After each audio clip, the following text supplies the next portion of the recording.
नमस्ते दर्शक बंधु जानिबा कथार एई महनीय एपिसोड प्रश्न आमर उत्तर आपणकर परिसर मध्य को आपण मान समस्त को आम स्वागत जनाऊँ। आपण मान जानिछंती आम गहन रे अछंती Shrimati Krishna Das honourable lecturer of department of English of Prajamandal Mahila Mahavidyalaya Nayagarh.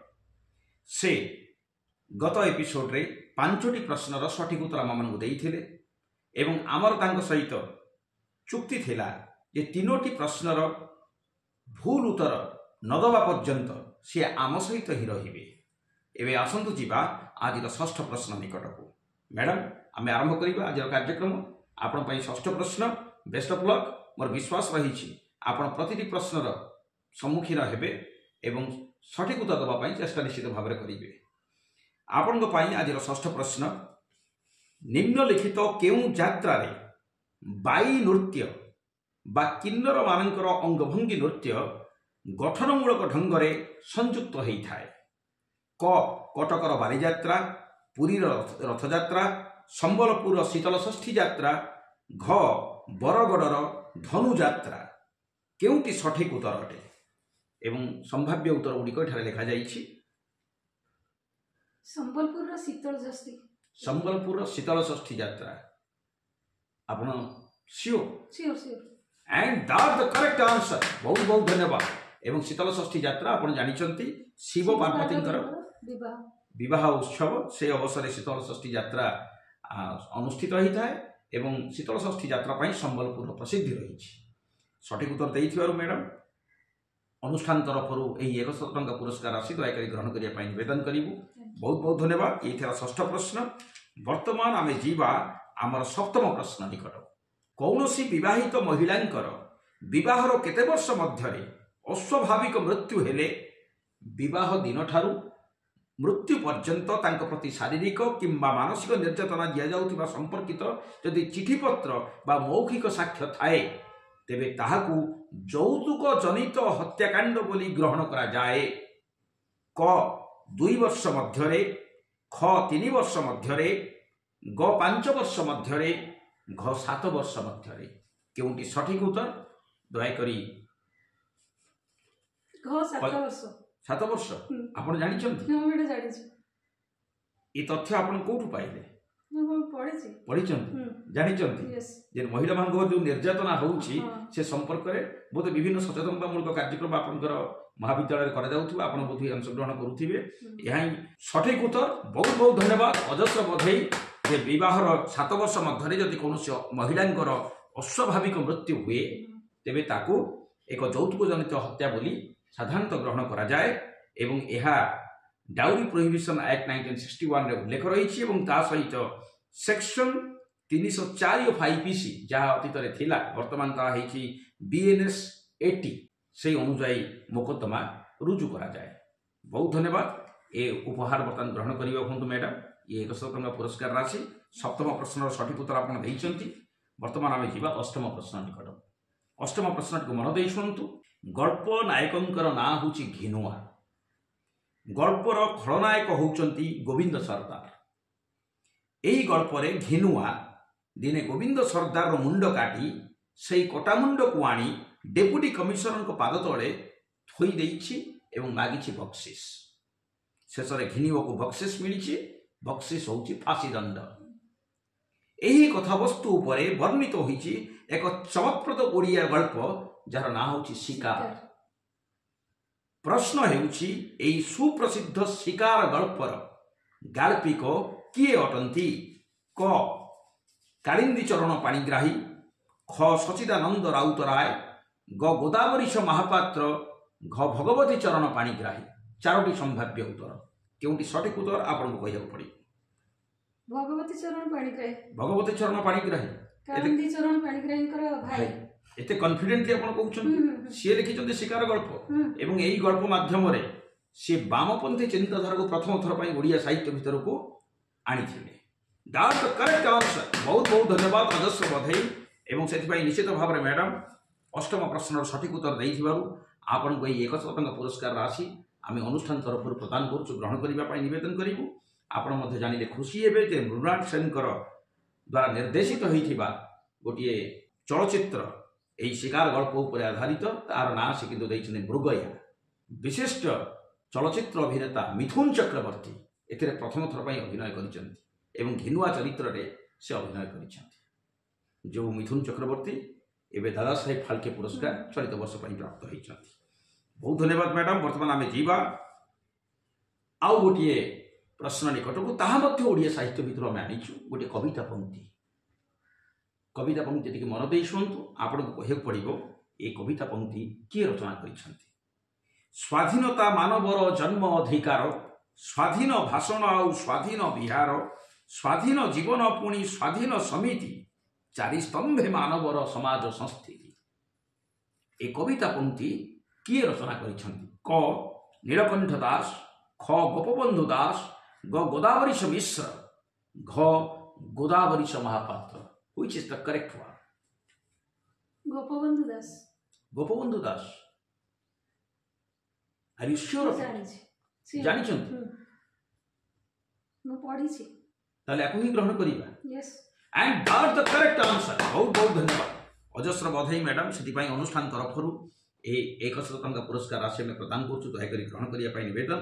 କାରା କବିତା ଗ୍ରନ୍ଥର ପିତୃପକ୍ଷ ତର୍ପଣ କବିତାରେ ଗୋପବନ୍ଧୁ ଦାସ ଏହି କଥା ଲେଖିଛନ୍ତି ଯେ ସ୍ୱାଧୀନତା ମାନବର ଜନ୍ମ ଅଧିକାର, ସ୍ୱାଧୀନ ଭାଷଣ ଆଉ ସ୍ୱାଧୀନ ବିହାର, ସ୍ୱାଧୀନ ଜୀବନ ପୁଣି ସ୍ୱାଧୀନ ସମିତି, ଚାରି ସ୍ତମ୍ଭେ ମାନବର ସମାଜ ସଂସ୍ଥିତି।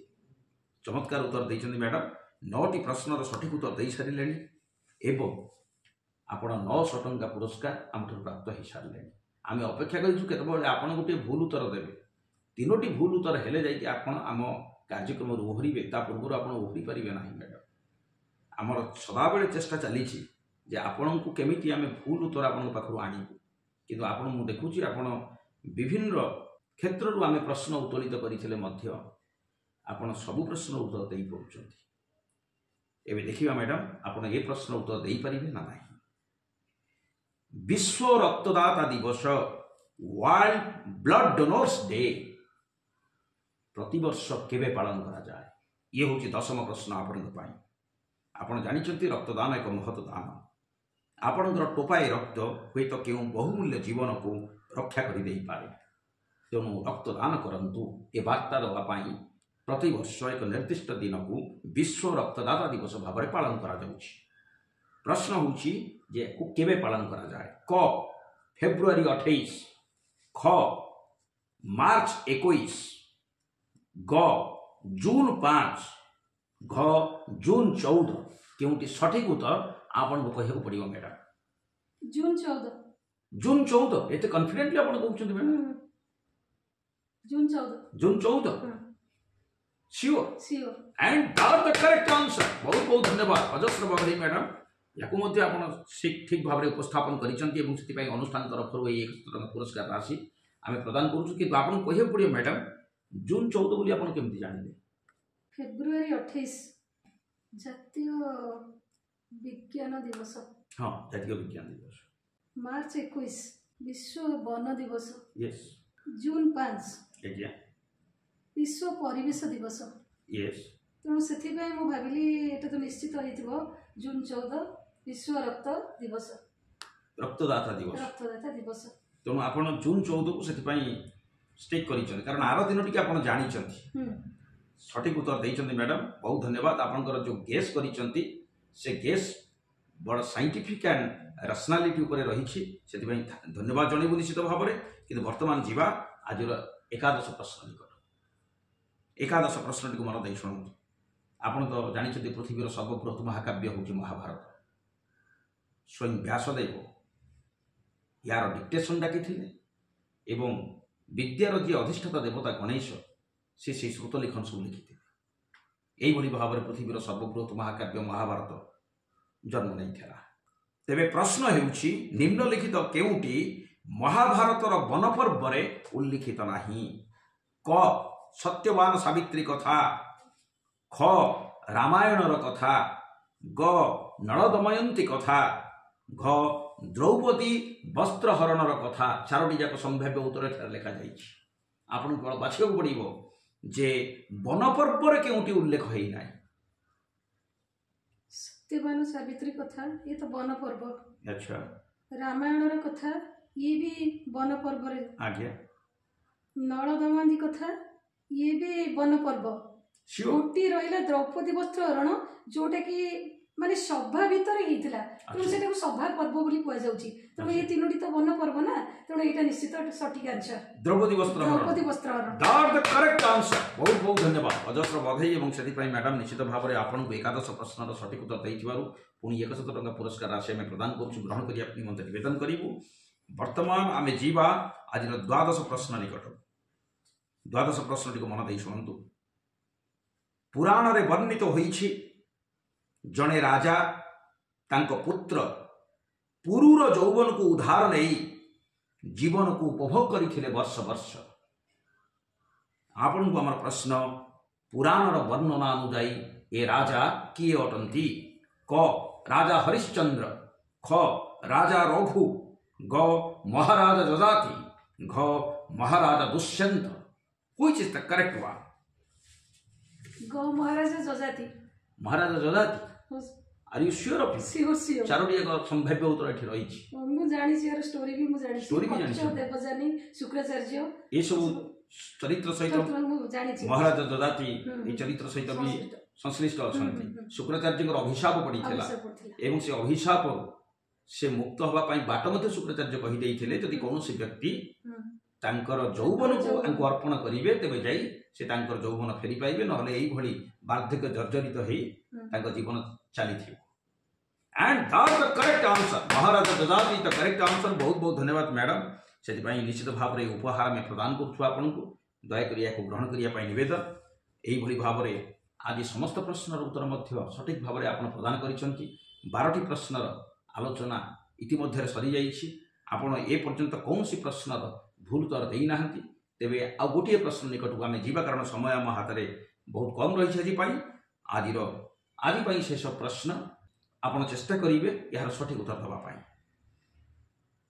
आपण जानिछथि जनकल्याण पाई समुद्र मंथन रो उद्गत विष को पान करिथिले देवदेव महादेव शिव सेति पाई विष ज्वाला ताकर कंठ नील वर्ण धारण करिथिला विष ज्वालार उपशम पाई चंद्रदेव तांग मस्तक रे रहिले तथापि ज्वाला हटिला नाही त्रेतया युग पर्यंत एही कालकूट विष ज्वाला रे देवदेव महादेव शिव पीड़ित थिले किंतु त्रेतया युग रे जने प्रसिद्ध शिव भक्त गंगा नदी रु जल आनी शिवंक मस्तक रे ढाळीबारु शिव विष ज्वालार मुक्त होइथिले आपन को हमर प्रश्न ए प्रसिद्ध शिव भक्त किए अटंती क रावण ख कुंभकर्ण ग विभीषण घ श्री रामचंद्र केउटी सठिक उत्तर ए शिव भक्त किए कुंभकर्ण तो नुहंती श्री रामचंद्र भी नुहंती रावण किंबा विभीषण मु भाबुछि रावण कारण रावण महाशिव भक्त थिले महाशिव भक्त थिले शिवतांडव रचना करछन्ती रावण तेणु मु भाबुछि सियोर रावण स्टिक करिवे सेठी रामचंद्र नुहंती ना रावण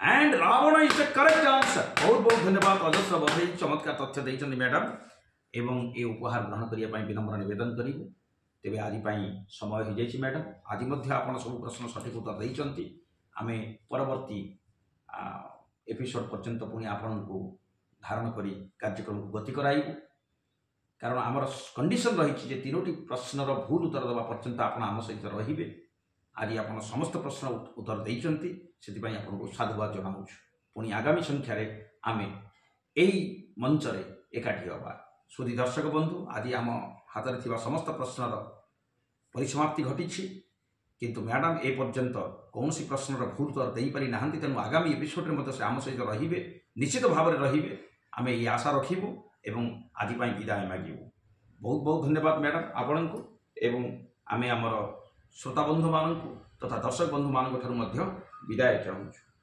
तेबे आज कार्यक्रम आपण मान किभली लगिला दयाकोरी कमेंट बॉक्स निकट को आसी आम मान ज्ञात कराइबा हेबे और निवेदन करूँ मझे मझे यही किसी मोहनी एपिसोड को भेटा दयाकोरी यूट्यूब चवन भाईना चैनल को सब्सक्राइब करवा आज विदाय मागुछु अजस्र बधाई।